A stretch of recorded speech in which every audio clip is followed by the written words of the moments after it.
I'm not sure there's a supply chain for any product in the world that's as efficient at producing a product as we are at producing apparel today. T-shirts are certainly right up with the largest scale of what we produce. We grow cotton in the United States, mostly from West Texas through the Southeast. That cotton is then taken by farmers to gins and to spinning factories mostly in the United States, although some in Central America. Think about cotton, if you've ever seen it in the field. To turn that into yarn is a process of really, it's more complex than this, but basically it's twisting and lengthening that fiber. How has that changed, since the early days of the cotton gin? Not too dramatically. I mean, the idea of twisting and pulling to add strength to it is really the same.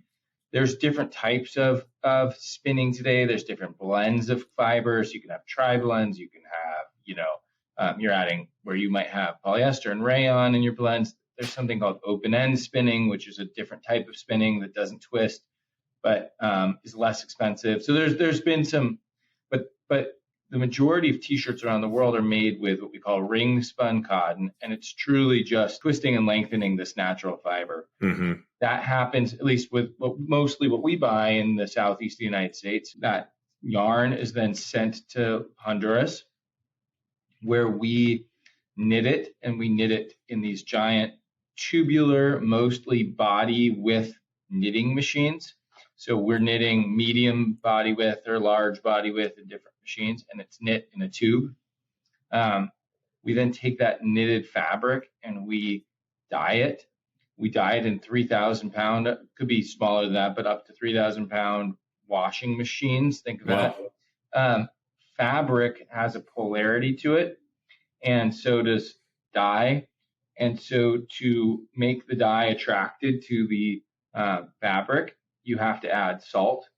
Now, of course, the problem with adding salt is when you have this wastewater, salt kills kind of everything. So Can you use salt water since you're in Honduras? We don't. You really have to use clean, fresh water. Okay. You're adding salt in this bath. It's dyed at very high temperature, which is very energy and steam kind of intensive. Mm-hmm. Then once you have this dyed fabric, you cut it into parts, a sleeve, a body panel, etc. Then you sew it in sewing machines, and we sew mostly linearly. So we have a line of people, and somebody's job is the left sleeve, somebody else's job is the right sleeve, and that's what your job is. Okay. Until you have a shirt. Those shirts go on a truck to the port, where they go on a boat, let's say to Miami, where we have a cross dock facility in Jacksonville, Florida. But at this point, they're just a regular T-shirt. Are there logos and everything? It's a basic T-shirt. It's black, white, red. It's sitting in a box of 72 other T-shirts. It's a cross dock facility, then it's trucked or railed across the country to one of our distribution centers. And I sell that shirt for, let's say, $2 today. And so I compare that to my $6 almond milk latte and think, well, here's this really actually a nice shirt that you can wear for a long time at $2. And I just bought this, latte for $6. I'm not sure there's a supply chain for any product in the world that's as efficient at producing a product as we are at producing apparel today. So it's a pretty amazing, actually, given what we talked about. The main process hasn't changed. The main things we do, but here we are, and we can actually make a shirt that I can sell for $2 or $2.20. It depends on, price of cotton and everything else. But it's pretty amazing the way that supply chain works. From end to end. Yeah. And the various kind of layers in between.